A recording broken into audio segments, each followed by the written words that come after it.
The sand trembles before the sound arrives. A low, metallic thunder rolls over the dunes, German panzers closing in. The air smells of fuel and burnt rubber. In the broken shell of a stone bunker, a British sapper kneels, his hands shaking, not from fear, but from the weight of what he carries. In his palms rests a glass sphere, wrapped in cloth and coated with a strange, sticky paste. A homemade contraption, the others called it. A suicide toy. They laughed when he pulled it from his kit, until now. Through the cracked visor of his helmet, he watches the tank's shadow stretch across the sand. The glue sweats in the heat. He can feel it sliding through his fingers. He's only got one chance. Pull the pin, step forward, press, and pray it sticks. The tank groans closer, its cannon lowering like a beast sniffing prey. He rises, breath steady. The glass sphere catches the desert sun like a tear of fire. He lunges, and in a single flash, the laughter that once mocked him is drowned by a roar that splits the earth. The bunker stands. The tank does not. June 1940. The beaches of Dunkirk are still burning. Nearly 340,000 British and French soldiers have been pulled from the jaws of defeat. But they left behind more than just sand and wreckage. They left their weapons. Britain is now a fortress without guns. Hundreds of tanks, thousands of artillery pieces, and over 500,000 rifles lie rusting on the French coast. The army that barely escaped is exhausted, half-equipped, and staring across the channel at an enemy stronger than ever. The word on every general's tongue is invasion. Hitler's forces stand poised on the European coast, massing barges, studying tides, waiting for clear skies. Every morning, the British wake to the drone of Luftwaffe bombers crossing the channel, and to the grim knowledge that there is almost nothing left to fight with. In Whitehall, military planners scramble. Every available weapon, from outdated rifles to museum pieces, is reissued. The Home Guard, a citizen militia of farmers, clerks, and retired veterans, receives broomsticks in place of bayonets. In some towns, training exercises are done with wooden cutouts of rifles. In others, volunteers practice throwing jam jars filled with nails and gasoline. The crude birth of what they called Molotov cocktails. It was in this climate of fear, improvisation, and sheer ingenuity that Britain's war industry turned inward, searching for anything that could stop a tank. By mid-1940, the Ministry of Supply had one overriding question. How do you kill a tank without one of your own? Conventional anti-tank guns were few and heavy. A soldier on foot needed something portable, something he could carry, throw, or attach. Ideas poured in from across the country. Engineers, factory workers, even civilians sent blueprints scrawled on scrap paper. Among them was a proposal so odd, so desperate, it was almost dismissed outright. A bomb that would stick to a tank's armor using glue. It came from a small team of inventors under the British Ministry's Department of Miscellaneous Weapons Development, a secretive group of scientists, naval officers, and engineers tasked with dreaming up the impossible. Their unofficial motto was simple: nothing too absurd. One of those men was Nevil Shute Norway, better known in later years as the novelist Nevil Shute, author of A Town Like Alice. But in 1940, Shute wasn't writing fiction. He was designing weapons to defend his country from annihilation. The concept was brutally simple: a glass sphere filled with nitroglycerin-based explosive, enough to shatter a tank's armor, the outside coated in a sticky, highly adhesive paste. A soldier would remove a protective casing, exposing the glue, run up to a tank, press the bomb against its side, and retreat before detonation. In theory, it could change the war. In practice, it terrified everyone who saw it.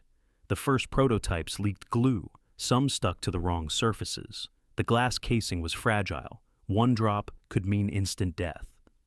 When demonstrated to senior officers, the sight of a private trying to peel a bomb off his own uniform sent nervous laughter around the room. Someone muttered, "It'll stick to everything except the bloody tank." But Shute and his team persisted. They refined the adhesive formula, added a canvas cover to delay exposure, and encased the grenade in a metal shell that could be removed just before use. It became known officially as the No. 74 grenade, though everyone in the ranks had a simpler name: the sticky bomb. By August 1940, Britain's situation had grown even more desperate. The Luftwaffe's Blitz had begun. Cities burned nightly. Invasion seemed imminent. Factories worked around the clock, turning household chemicals, scrap metal, and farm tools into weapons. In that world of urgency, the sticky bomb, once laughed at, suddenly seemed like hope in a bottle. It could be built quickly. It could be carried by one man. And in a nation with almost no tanks left, anything that could kill a German panzer was worth the risk. Still, the British army was divided. Commanders feared that the sticky paste would cling to clothing, endangering their own men. Production stalled. Thousands of completed grenades sat in warehouses, unissued, gathering dust while the enemy massed across the channel, but that would change. Not because of policy, but because of necessity. As the war expanded to new fronts and Britain's allies took up the fight, the sticky bomb would find its way into the hands of soldiers who had no choice but to trust it. And soon, it would prove its worth in the most unlikely of places, the sands of North Africa. The sticky idea began in workshops and drafty laboratories, not in the parade ground salons of the War Office. It was the sort of solution born of scarcity, clever, crude, and dangerously simple. Major Millis Jeffress and Stuart McCrae, working with small teams inside Britain's improvisation units, sketched a grenade that relied on adhesion rather than sheer blast. Their brief was stark: give an unarmored infantryman the means to stop a tank. Early models were glass spheres, filled with a nitroglycerin-based explosive, wrapped in an adhesive compound and covered by a protective casing. Pull one pin, and the outer shell fell away to expose the glue. Pull the next, and a 5-second fuse began to tick. In training, men were taught to apply the bomb, expose the adhesive, force the flask to the tank side, release the handle, and run. On paper, it was elegant. On the workshop bench, it was terrifying. Practical problems multiplied. The glass bodies could break in transit, the adhesive could fail in dust or cold, the explosive filling needed to be stable enough for handling yet powerful enough to breach armor. During demonstrations, commentators watched a private fumble with a sticky sphere and winced, the paste clinging to webbing, to uniforms, to anything it touched. Senior ordnance officers muttered about liability. A weapon that might glue itself to the man who carried it was not a neat item on the equipment list. The Ordnance Board was unsuitable to the idea. Official approval lagged. What changed the mood was a mix of politics and urgency. Winston Churchill, fascinated by inventive weapons and famously impatient with delay, pressed for production of unconventional devices that might blunt invasion or give Britain a fighting edge. After demonstrations that highlighted a workable adhesive and a safer casing, the decision was made. Manufacture would begin. Factories across Britain set up to apply a glue coating to thousands of glass flasks, to sew canvas covers, and to assemble the timing mechanisms. By mid-war, the Ministry of Supply had pushed millions of units through the system. Even so, distribution was cautious. The sticky bomb found its first home with the Home Guard, the volunteer formations raised to defend towns and harbors. For men who trained in drill halls and factories, the idea of a portable demolition device that could be slid beneath a tank's vulnerable points was attractive, even if imperfect. Regular Army commanders, more conservative and more concerned about logistics and safety, were slower to embrace it. Despite that, quantities of number 74 did reach frontline theaters where desperate circumstances erased some of the War Office's qualms. The weapon's baptism of fire came where young infantrymen often have to improvise. In colonial theaters and in rough campaigns, where the formal supply chains were stretched thin. North Africa received large shipments. By July 1941, some 215,000 sticky bombs had been produced, and tens of thousands sent to the Middle East, North and South Africa, and Greece. In those landscapes, sun-blanched deserts, town ruins, and jungle tracks, soldiers learned that the grenade's success depended on technique more than luck.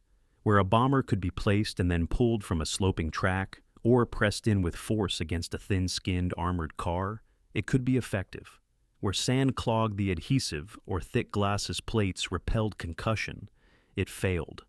Field reports were mixed and starkly human.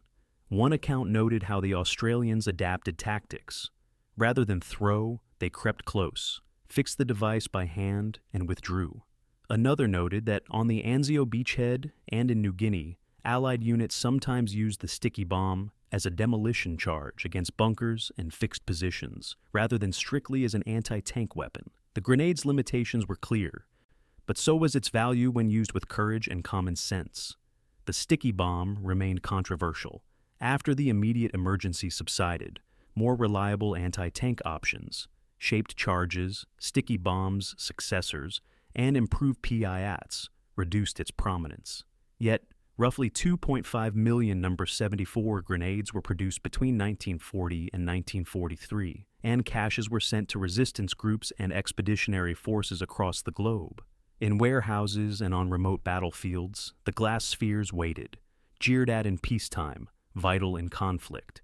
From workshops to sand, the sticky bomb had traversed an unlikely path, designed amidst ridicule, mass-produced under political pressure, and handed to men who accepted risk as part of their trade. Those first combat encounters would teach hard lessons about method, about bravery, and about the thin line between a weapon's failure and its sudden decisive success.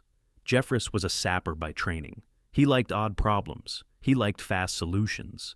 He wanted a weapon an ordinary man could carry.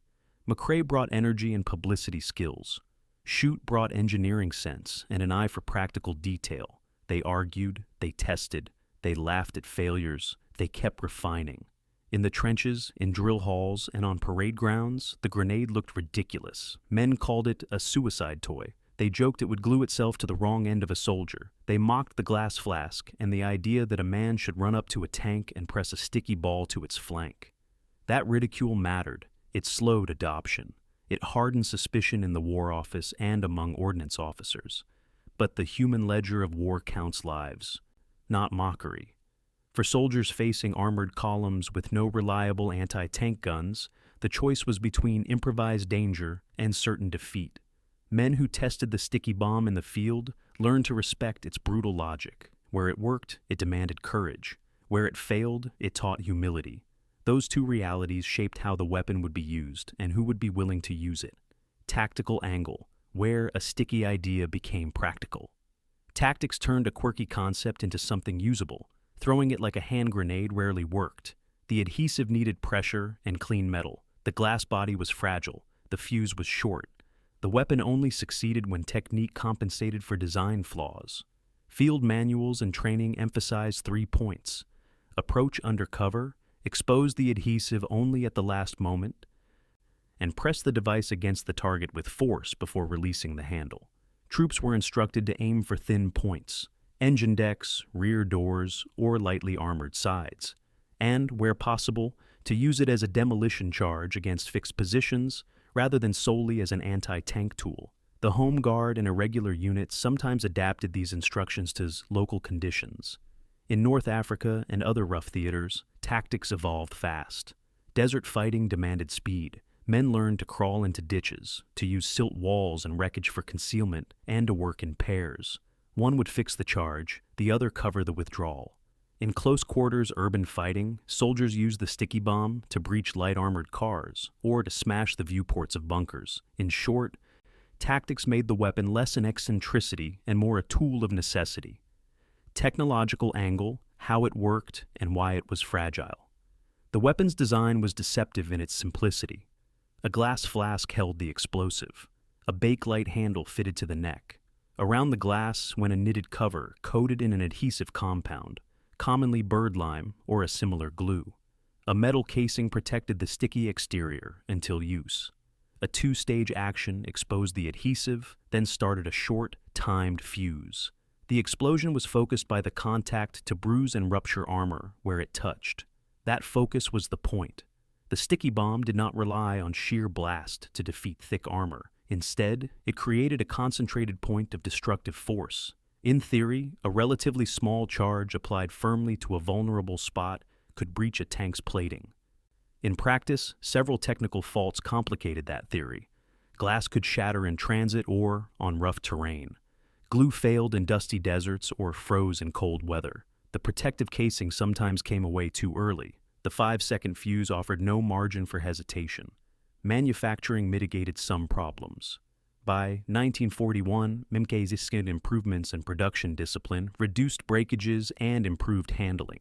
The K brothers and other firms scaled up production. By 1943, millions had been made. Still, the weapon remained a stopgap, clever but imperfect. New anti-tank devices, shaped charges, and later the PAT would eclipse it. Yet the sticky bomb's engineering taught a lesson.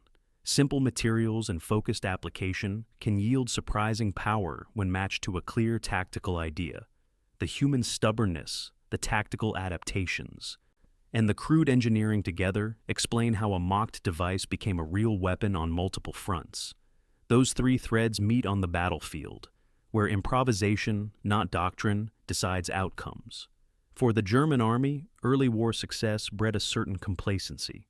In 1940 and 1941, the panzer divisions rolled over Europe with near mechanical certainty, engines roaring, armor glinting, infantry following in step. Their doctrine relied on shock, speed, and the psychological weight of the tank. When reports reached German command that the British were resorting to glue bombs and bottle grenades, many dismissed it as a sign of desperation. Propaganda broadcasts mocked the Home Guard as toy soldiers with jam jars. German intelligence reports filed in 1941 referred to an English attempt at an adhesive mine, but noted no major concern. It was deemed impractical under field conditions. That underestimation would persist until desert patrols and armored units in North Africa began encountering vehicles disabled in ways that puzzled their mechanics. Some panzers were found with side plates torn open, their tracks half melted, the explosion strangely localized. Captured British manuals revealed the answer: the number 74 grenade. To the Germans, it was both laughable and unnerving. A weapon so crude it seemed impossible, yet effective in the right hands. A few reports noted that the English soldier shows skill in using improvised means. By 1942, a panzer crews were trained to look for men approaching with odd, spherical bombs. In urban combat, machine gunners were ordered to guard the flanks closely, not just from anti-tank rifles or mines, but from soldiers wielding adhesive charges. The British homemade grenade had done what all good weapons do. It forced the enemy to change his behavior. Moral angle, the courage to trust a dangerous weapon. Every soldier knows that courage often means doing something terrifying with calm hands. The sticky bomb demanded that every time it was used. Unlike a rifle or even a conventional grenade, there was no safe distance. A man had to approach within meters of a tank, a steel monster spitting machine gun fire and rolling forward with a sound like thunder trapped in a drum. He had to tear away the safety casing, grip the sweating glass, and press it to the tank's armor. There were men who refused, and no one blamed them. The risk was too great. A single misstep could glue the bomb to one's own sleeve or webbing. Even training sessions occasionally ended in tragedy when adhesives failed or detonators misfired. Yet the same fear gave rise to quiet acts of heroism. Accounts from North Africa tell of sappers who crawled beneath advancing tanks, waiting for just the right angle. Others used the weapon as a last resort to block roads or destroy captured equipment when retreating. The moral weight of such courage is rarely written in official histories. These men weren't heroes in parades or headlines. They were improvisers, trusting chemistry and nerve in equal measure. And every time one of them pressed that glass sphere to a moving tank, he carried the same thought. This might not only destroy the enemy, it might take me with it. The sticky bomb blurred the line between bravery and fatalism, between ingenuity and desperation. And that moral tension defined Britain's defensive psychology during the early war years. The will to fight with whatever one had. Strategic angle from stopgap to symbol. On paper, the number 74 was never meant to win a war. It was a stopgap, a measure for the invasion summer of 1940. But strategy often evolves from stopgaps that work well enough. When Operation Sea Lion, Hitler's plan to invade Britain, was postponed indefinitely, part of the reason lay in the uncertainty of what awaited on British soil.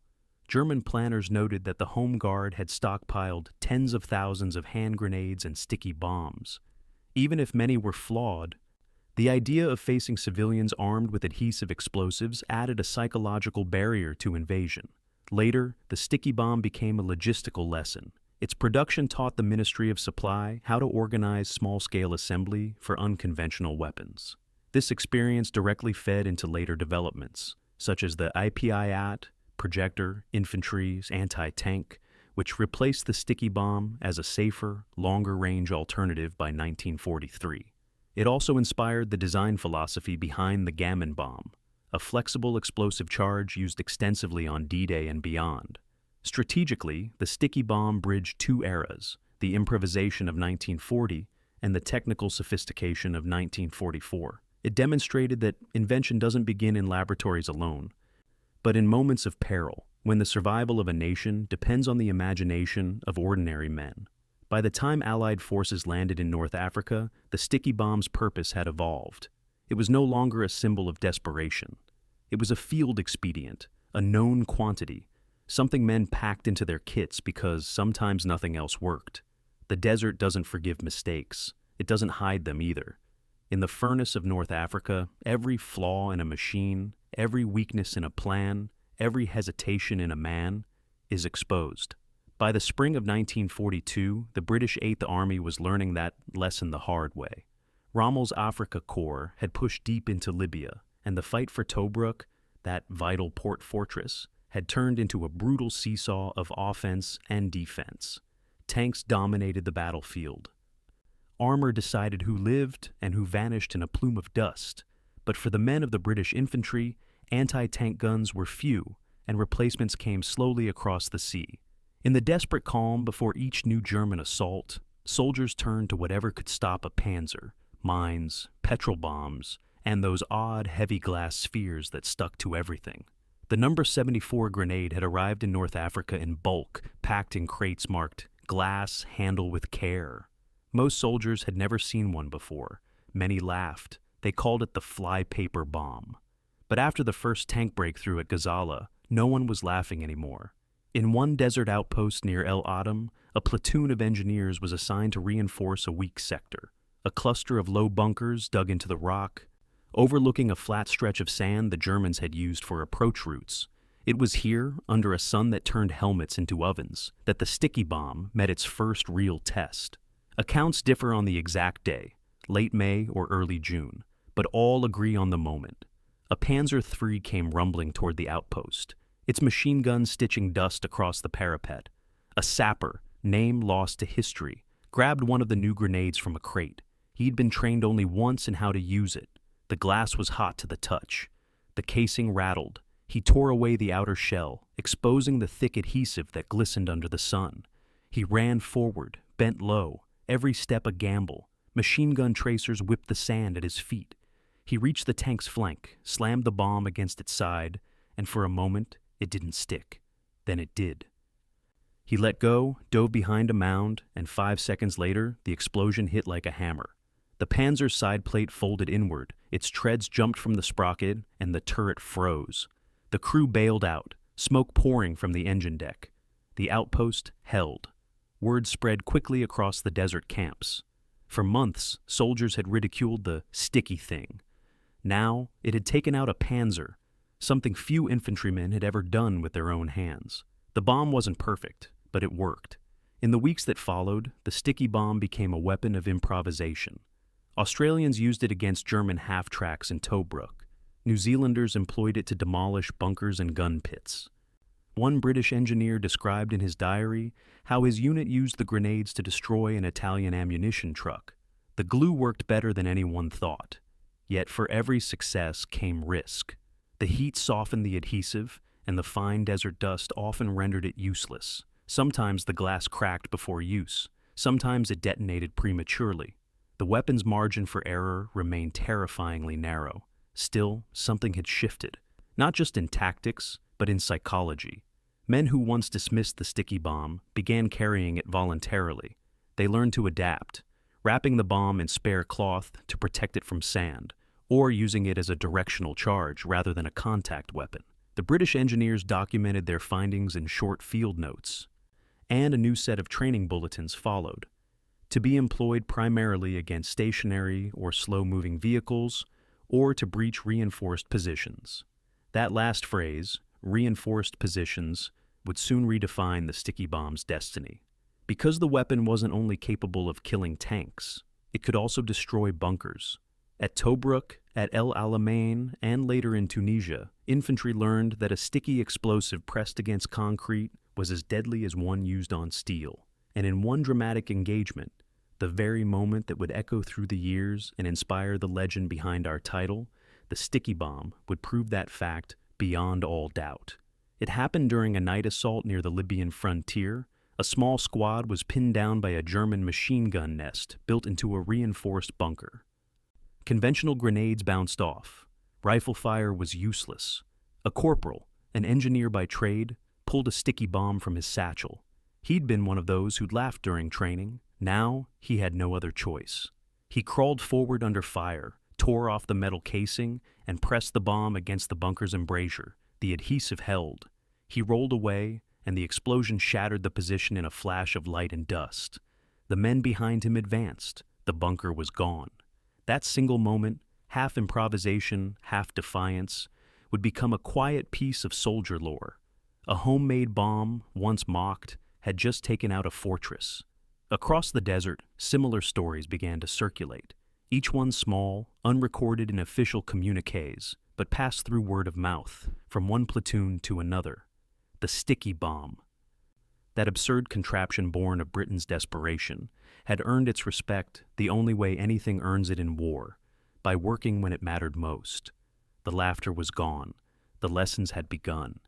The desert doesn't forgive mistakes. It doesn't hide them either. In the furnace of North Africa, every flaw in a machine, every weakness in a plan, every hesitation in a man is exposed. By the spring of 1942, the British Eighth Army was learning that lesson the hard way. Rommel's Afrika Korps had pushed deep into Libya, and the fight for Tobruk, that vital port fortress, had turned into a brutal seesaw of offense and defense. Tanks dominated the battlefield. Armor decided who lived and who vanished in a plume of dust. But for the men of the British infantry, anti-tank guns were few, and replacements came slowly across the sea. In the desperate calm, before each new German assault, soldiers turned to whatever could stop a panzer, mines, petrol bombs, and those odd, heavy glass spheres that stuck to everything. The number 74 grenade had arrived in North Africa in bulk, packed in crates marked "Glass, handle with care." Most soldiers had never seen one before. Many laughed. They called it the flypaper bomb. But after the first tank breakthrough at Gazala, no one was laughing anymore. In one desert outpost near El Adam, a platoon of engineers was assigned to reinforce a weak sector. A cluster of low bunkers dug into the rock, overlooking a flat stretch of sand the Germans had used for approach routes. It was here, under a sun that turned helmets into ovens, that the sticky bomb met its first real test. Accounts differ on the exact day, late May or early June, but all agree on the moment. A panzer through came rumbling toward the outpost, its machine gun stitching dust across the parapet. A sapper, name lost to history, grabbed one of the new grenades from a crate. He'd been trained only once in how to use it. The glass was hot to the touch. The casing rattled. He tore away the outer shell, exposing the thick adhesive that glistened under the sun. He ran forward, bent low, every step a gamble. Machine gun tracers whipped the sand at his feet. He reached the tank's flank, slammed the bomb against its side, and for a moment, it didn't stick. Then it did. He let go, dove behind a mound, and 5 seconds later, the explosion hit like a hammer. The Panzer's side plate folded inward, its treads jumped from the sprocket, and the turret froze. The crew bailed out, smoke pouring from the engine deck. The outpost held. Word spread quickly across the desert camps. For months, soldiers had ridiculed the sticky thing. Now, it had taken out a Panzer, something few infantrymen had ever done with their own hands. The bomb wasn't perfect, but it worked. In the weeks that followed, the sticky bomb became a weapon of improvisation. Australians used it against German half-tracks in Tobruk. New Zealanders employed it to demolish bunkers and gun pits. One British engineer described in his diary how his unit used the grenades to destroy an Italian ammunition truck. The glue worked better than anyone thought. Yet for every success came risk. The heat softened the adhesive, and the fine desert dust often rendered it useless. Sometimes the glass cracked before use, sometimes it detonated prematurely. The weapon's margin for error remained terrifyingly narrow. Still, something had shifted. not just in tactics, but in psychology. Men who once dismissed the sticky bomb began carrying it voluntarily. They learned to adapt, wrapping the bomb in spare cloth to protect it from sand, or using it as a directional charge rather than a contact weapon. The British engineers documented their findings in short field notes, and a new set of training bulletins followed. To be employed primarily against stationary or slow-moving vehicles, or to breach reinforced positions. That last phrase, reinforced positions, would soon redefine the sticky bomb's destiny, because the weapon wasn't only capable of killing tanks, it could also destroy bunkers. At Tobruk, at El Alamein, and later in Tunisia, infantry learned that a sticky explosive pressed against concrete was as deadly as one used on steel. And in one dramatic engagement, the very moment that would echo through the years and inspire the legend behind our title, the sticky bomb, would prove that fact beyond all doubt. It happened during a night assault near the Libyan frontier. A small squad was pinned down by a German machine gun nest built into a reinforced bunker. Conventional grenades bounced off. Rifle fire was useless. A corporal, an engineer by trade, pulled a sticky bomb from his satchel.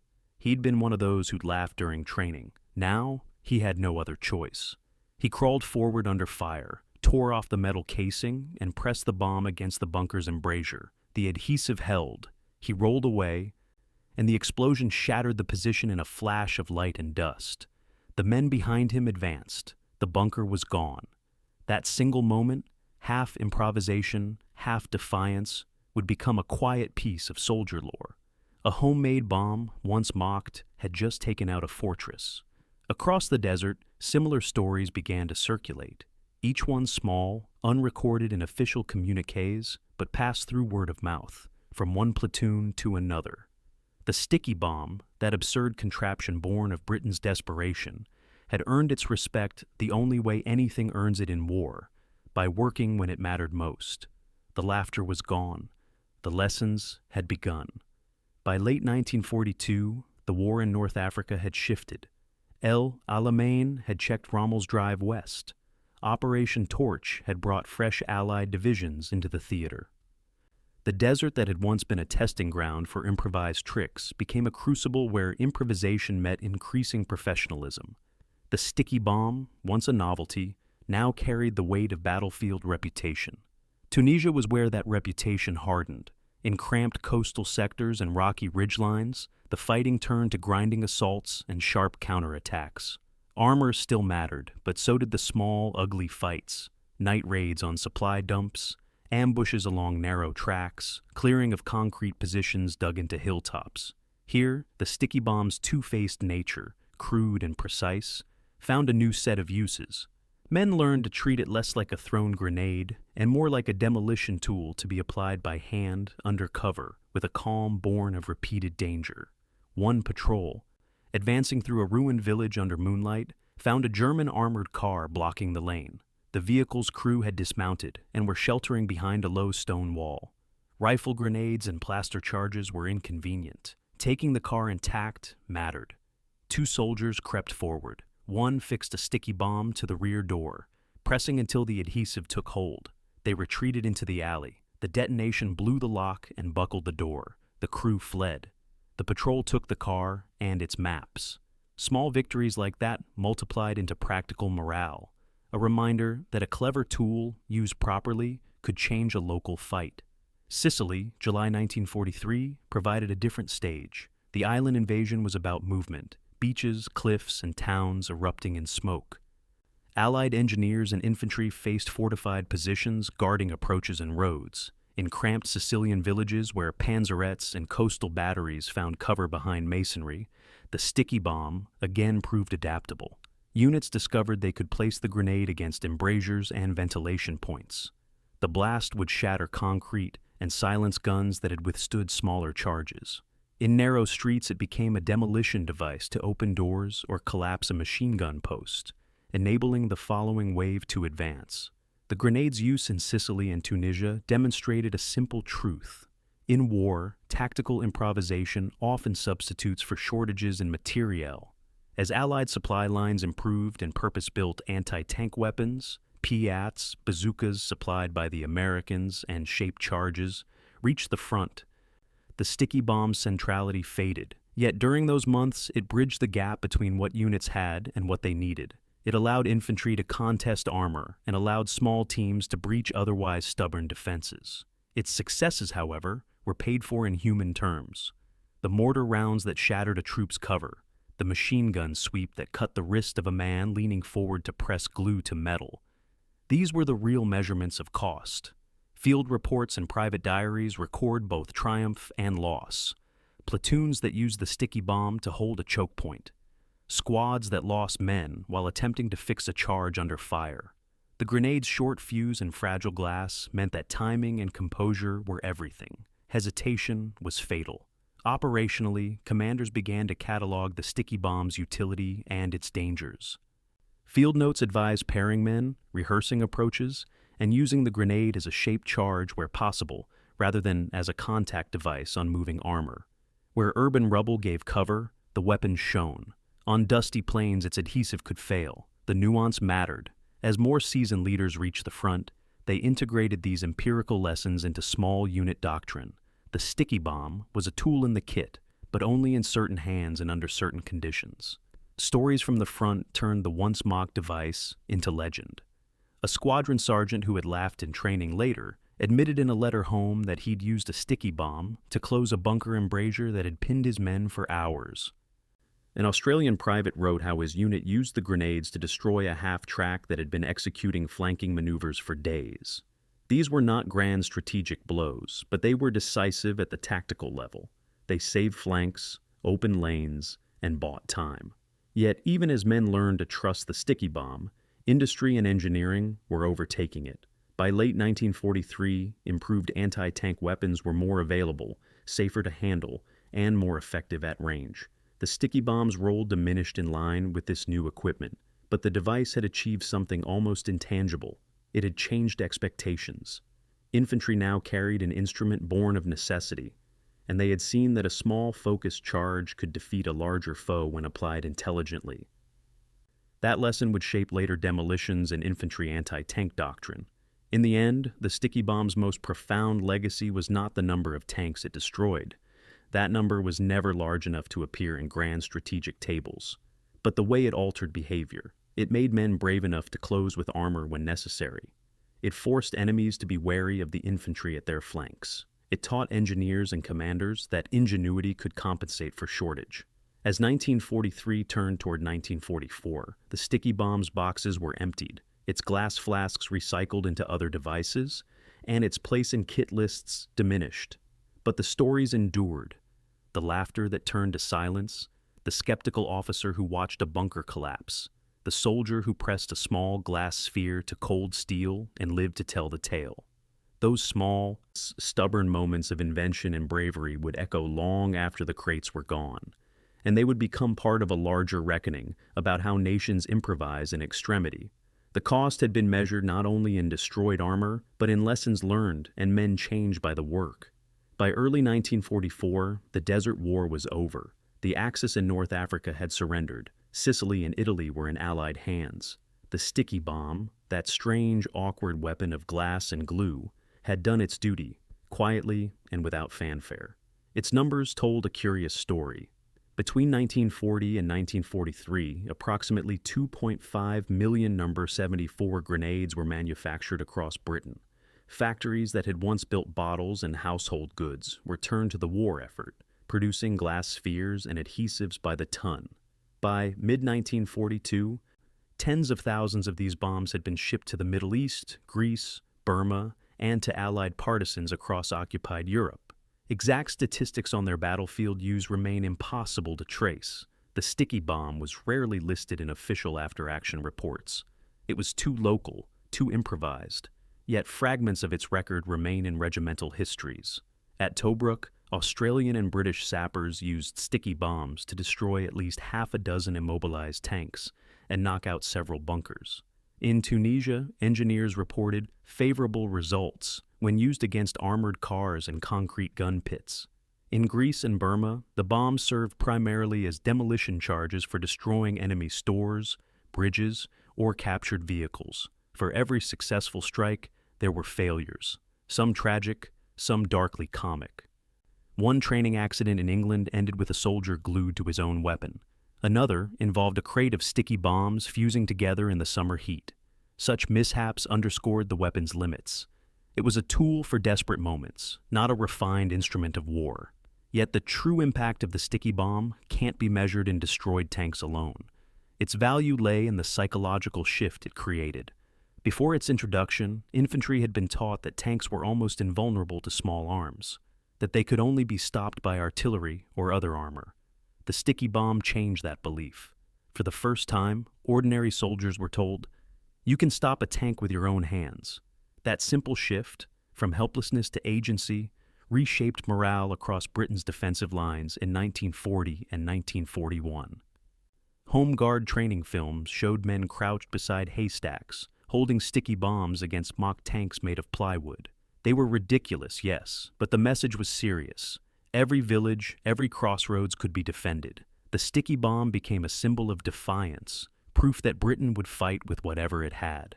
Strategically, the weapon filled a gap during a period when Britain's industrial might was still recovering from Dunkirk. It bought time for factories to design and mass-produce better weapons, time for scientists to perfect shaped charges and recoilless projectors like the platoon. In that sense, the sticky bomb was never meant to win the war. It was meant to hold the line until something better arrived. By late 1943, the platoon and the American bazooka rendered the sticky bomb obsolete. These new weapons could engage tanks from distance, with less risk and more precision. The glass spheres of the number 74 were quietly withdrawn from frontline use. Their remaining stocks issued to commandos, partisans, and sabotage teams behind enemy lines. Still, the idea persisted. Engineers continued to experiment with adhesives and contact charges. The basic concept, a small, shaped explosive pressed against armor, would resurface in modern anti-tank mines and magnetic limpet charges used by special forces in later decades. In Britain, the sticky bomb's departure went unnoticed by the public. It had never been a glamorous weapon. There were no propaganda reels celebrating it. But in the quiet words of engineers and soldiers who had relied on it, one truth remained constant. It worked when nothing else did. The war had moved on. New weapons, new fronts, new victories. But the spirit of that crude, dangerous invention lingered. Because the sticky bomb had done something beyond the reach of conventional warfare, it proved that ingenuity could be as deadly as firepower. And yet, even as it faded into the background, its influence was only beginning to show, not in factories or arsenals, but in the mindset of armies that learned to adapt faster, think smaller, and act bolder. In the quiet months after the North African campaign, the sticky bomb lingered in the arsenals of memory long after it disappeared from the front lines. Its creators, engineers, and soldiers understood that they had witnessed something unusual, a moment where necessity, not hierarchy, drove invention. Major Millis Jeffress and his colleagues at MD1 went on to design dozens of unconventional weapons for Allied forces: limpet mines, time delay fuses, sabotage kits for resistance fighters. The sticky bomb had been their first proof that wild ideas could work under fire. It earned the unit a new nickname whispered across Whitehall: Winston Churchill's Toy Shop. The legacy of the sticky bomb rippled far beyond Britain. Across Europe, underground resistance movements, especially in Poland, Norway, and France, built their own improvised versions after seeing British designs. The Polish Home Army's Sidolovka grenades, filled with hand-mixed explosives and sometimes coated in tar for adhesion, echoed the same philosophy. When industry can't supply, imagination will. This shift from centralized armament to distributed ingenuity would become one of World War II's great transformations. The sticky bomb embodied that change. It taught commanders and soldiers alike that victory depended not just on mass production, but on the creative adaptation of available materials. The weapon also left an invisible psychological mark. In 1940, when the bomb was first conceived, Britain stood alone. Its army was beaten, its allies gone, its skies contested. The sticky bomb, fragile, dangerous, almost absurd, became an emblem of the national mood, a willingness to risk everything to resist invasion. It was, in essence, a weapon of morale, a reminder that the British soldier, the home guardsman, the engineer, the civilian volunteer, all could contribute to the fight. Even a factory worker making glue was part of the war effort. Even a man with no rifle could defend his street with a bottle and courage. In that sense, the sticky bomb was not just a device, it was an idea, one that traveled through time and memory, influencing how nations prepared for asymmetrical warfare in later decades. When the Cold War dawned, the lessons lived on. Special forces from Britain to Israel, and later insurgents across the world, used contact explosives, adhesive mines, and improvised shaped charges, all distant descendants of the number 74. The concept of close assault anti-tank tactics, a man against a machine, became a recognized, if perilous, component of modern infantry training. And yet, for all its technical influence, the sticky bomb's human legacy mattered most. It symbolized the quiet defiance of people forced to fight with what they had, not what they wanted.